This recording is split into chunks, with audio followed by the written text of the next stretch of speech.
Bonjour Guillaume, ma vie, ma planète. Alors après, suite au rapport sur la gestion de Saint-Raphaël, donc le rapport de la Chambre régionale des comptes, on avait fait une première vidéo sur le manque de transparence, le manque de fiabilité et le défaut de sincérité de la gestion de Saint-Raphaël et notamment des comptes publics qui génèrent. On a fait une deuxième point, on a commencé à creuser un peu plus sur ce rapport et on a fait un deuxième article sur la valse des directeurs généraux des services que vous pouvez retrouver sur notre site, hein. Et là, aujourd'hui, on va se focaliser sur un autre point de ce rapport qu'on recommande à tout le monde de lire pour bien comprendre que la gestion de la ville n'est pas extraordinaire. Donc la valse des DGS, c'était plutôt sur l'aspect managérial. Là, on va se focaliser sur un aspect financier. On avait fait aussi en début d'année un article sur la situation financière, mais en se basant sur les données 2023, pardon, et on avait déjà constaté à cette époque que le résultat comptable était divisé par 10, que la situation se dégrade fortement, et notamment suite au retournement de la bulle immobilière et à l'augmentation des dépenses. Aujourd'hui, on va creuser un peu sur cet aspect, parce que c'est aussi ce qu'a fait la Chambre des comptes. Donc là, je suis sur le rapport de la Chambre des comptes et sur la partie 3. Donc sur la partie 3, c'est un focus sur la situation financière. Donc là, la première chose qu'ils mettent en exergue, c'est qu'effectivement, la fiabilité est pour partie altérée, mais quand bien même, ils ont essayé d'étudier les comptes de la ville, donc les recettes et les dépenses.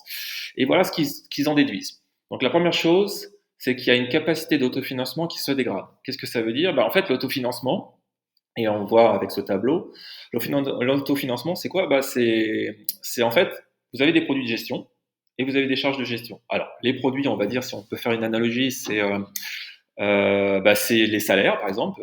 Voilà, on est un couple, on a deux salaires, donc ça, ce serait les produits de gestion. Pour une mairie, c'est plutôt en fait, et on va décrypter un peu plus bas, c'est plutôt les taxes, par exemple la taxe foncière. Et les charges de gestion, c'est ce qu'on paye. Donc, si pour nous qui sommes un couple, c'est payer l'essence, payer la nourriture, etc.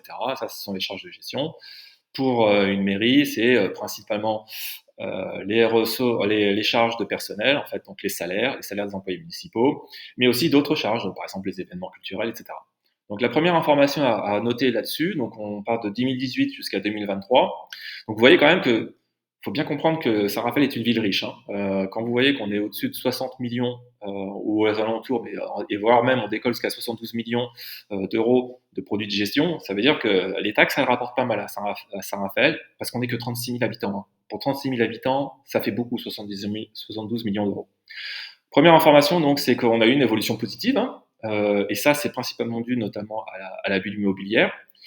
Et par contre, vous voyez, c'est plus 18%. Par contre, les charges de gestion, c'est plus 22%. Donc déjà, rien qu'avec ces deux pourcentages, vous comprenez que si on gagne plus d'argent, mais qu'on dépense plus que ce qu'on gagne d'argent, forcément, il va y avoir un problème. Et si on le voit tout de suite là-dessus, c'est que grosso modo, en dessous, les chiffres sont négatifs. C'est-à-dire qu'on est à plutôt moins 17% d'un point de vue d'excédent brut de fonctionnement, et puis la capacité d'autofinancement, forcément, elle se dégrade. Et elle se dégrade fortement parce qu'on passe quand même de 8 millions l'année dernière à 3 millions quand même. C'est vraiment une très forte chute. Et ce qui est en plus ce que dit le rapport de la Chambre régionale des comptes, c'est qu'en plus, si on avait fait, puisque rappelez-vous ce que j'ai dit au début, c'est que il y avait des manquements d'un point de vue comptable, il y avait une insincérité, il y avait des choses qui n'ont pas été bien prises en compte.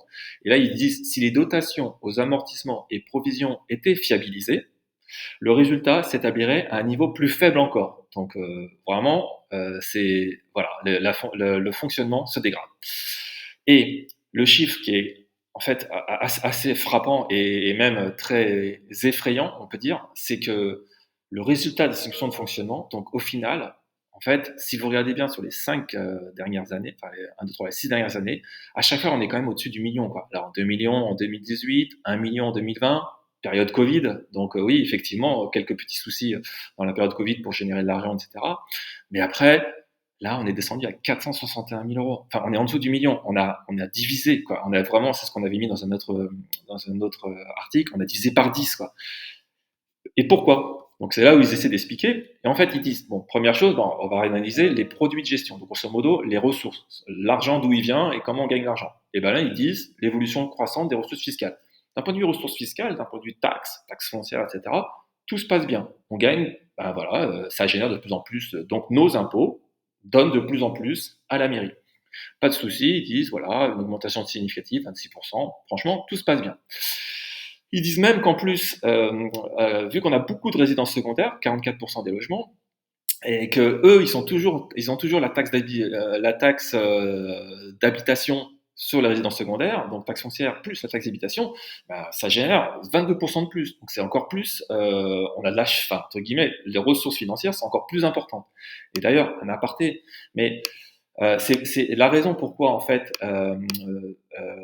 on ne cherche pas, enfin la mairie actuelle ne cherche pas à lutter contre les résidences secondaires, c'est parce que c'est une manne en fait, c'est une manne financière. Donc ils préfèrent que les actifs, les jeunes, les familles, les retraités à petite pension ne logent pas à Saint-Raphaël parce que c'est trop cher, pour pouvoir favoriser les résidences secondaires, parce que comme ça ils peuvent les taxer 2 fois. Voilà. Donc c'est pour ça que clairement la politique est pas du tout pour les habitants ou pour ceux qui font la vie de la cité. Deuxième chose qui fait que les ressources sont très bonnes, c'est les droits de mutation à titre onéreux, en très forte augmentation de 33,5%. Même histoire ici, c'est droits de mutation, donc c'est quand vous vendez un bien, l'État arrive avec les frais de notaire, etc. Ils récoltent un bien. Ce qu'il y a à Saint-Raphaël, c'est qu'il y a deux choses qui se sont passées ces dernières décennies, voire ces dernières années. C'est en fait, le prix de l'immobilier a augmenté. Et encore une fois, ça impacte les jeunes, les familles, les retraités, etc., qui peuvent plus se loger. Et à chaque fois que c'est vendu, bingo, d'un point de vue droit de mutation, on gagne. Donc, encore une fois, la mairie a tout intérêt à favoriser la résidence secondaire et à favoriser la bulle immobilière pour à chaque fois faire le jackpot et tirer le bandit manchot.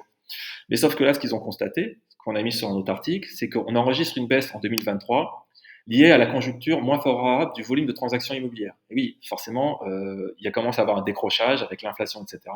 Et donc, il y a moins de ventes et de re-reventes du même bien immobilier. Donc, les droits de mutation, en fait, ils tombent un peu moins bien souvent. Mais ça n'empêche que, là, si on regarde juste là, on se dit, oulala, les produits de gestion, franchement, ça fonctionne bien. Et on l'a vu dans le tableau plus haut, on l'a vu que c'est positif, plus 18%. Donc pourquoi toujours cette situation se dégrade? Eh bien en fait, c'est tout simplement parce qu'il y a des charges de gestion en forte hausse. Entre 2018 et 2023, plus 22%. On a augmenté de plus d'un 20%. Donc comment l'explique la Chambre régionale des comptes? Ils disent, franchement, la première chose, c'est que les salaires, c'est effectivement la part principale. C'est-à-dire que sur les charges de la mairie, ce qu'elle dépense, à 54,4%, ce sont les charges de personnel. Mais c'est inférieur, et elle les note bien, inférieur à la moyenne nationale des communes de plus de 100 000 habitants. 100 000 habitants parce que comme on est une commune touristique, on estime qu'on est l'équivalent d'une commune de 100 000 habitants. Donc, c'est pas le problème des employés municipaux, c'est pas le problème des salariés, des salaires des employés municipaux. L'augmentation, la forte hausse des charges de gestion, c'est dû à quoi? Eh ben, c'est dû à l'accroissement des manifestations culturelles. Donc, effectivement, alors ça a commencé avec les, Formule 1 électriques, le char qui fait pour les JO, le fauteuil de Napoléon. On a l'impression, enfin, après, les drapeaux bleu, blanc, rouge partout, le lâcher de 1500 ballons, les carnavals où on fait venir des gens de l'extérieur, des professionnels. Et en fait, ce qu'ils disent, en fait, ça a tellement enflé. Enfin, c'est vraiment et pour le coup, c'est vraiment de l'argent. Vous le dépensez, c'est fini. Hein. C'est comme quand vous allez voir un ciné. Donc, si je reprends mon analogie, ok, j'ai des salaires et en fait, je fais dessiner tous les jours, je m'abonne à plein de trucs, Netflix, etc. Sauf que mon salaire, à un moment donné, il suit pas. Quoi. Donc là, c'est vraiment l'accroissement des manifestations culturelles, plus les dépenses consacrées aux divers services extérieurs ont plus que doublé, ce qui s'explique, en lien notamment avec le développement des événements culturels. Parce que le problème aussi, c'est que comme on fait appel de plus en plus à ces jeux du cirque, à ces rencontres de l'avenir, etc., en fait, on fait venir des gens, et c'est des professionnels qu'on paye. Et dès que ces professionnels, en fait, ils demandent beaucoup, beaucoup d'argent. Quoi. Donc ça, c'est l'explication, et c'est pour ça qu'ils disent que, in fine, en fait, la capacité d'autofinancement est insuffisante. C'est ce qu'ils appellent la CAF, nette, ainsi formée et négative, signifiant que la commune ne dégage pas d'autofinancement suffisant pour financer, pour partie, ses investissements. Et ça obère les capacités de la commune à investir. Donc voilà, on retombe effectivement sur ce qu'on avait constaté. La situation financière se dégrade fortement, et on est en 2023. Hein. C'est-à-dire qu'en 2024, le marché a continué un petit peu à baisser parce que les taux d'intérêt ont augmenté. Et donc ça veut dire que la manne des droits de mutation va commencer à souffrir. Donc, la gestion, voilà, vous avez bien la vision là avec les deux captures d'écran. La gestion est vraiment pas très bonne, voire même plutôt mauvaise, et c'est dangereux pour l'avenir. Voilà, une prochaine vidéo plus tard. À bientôt.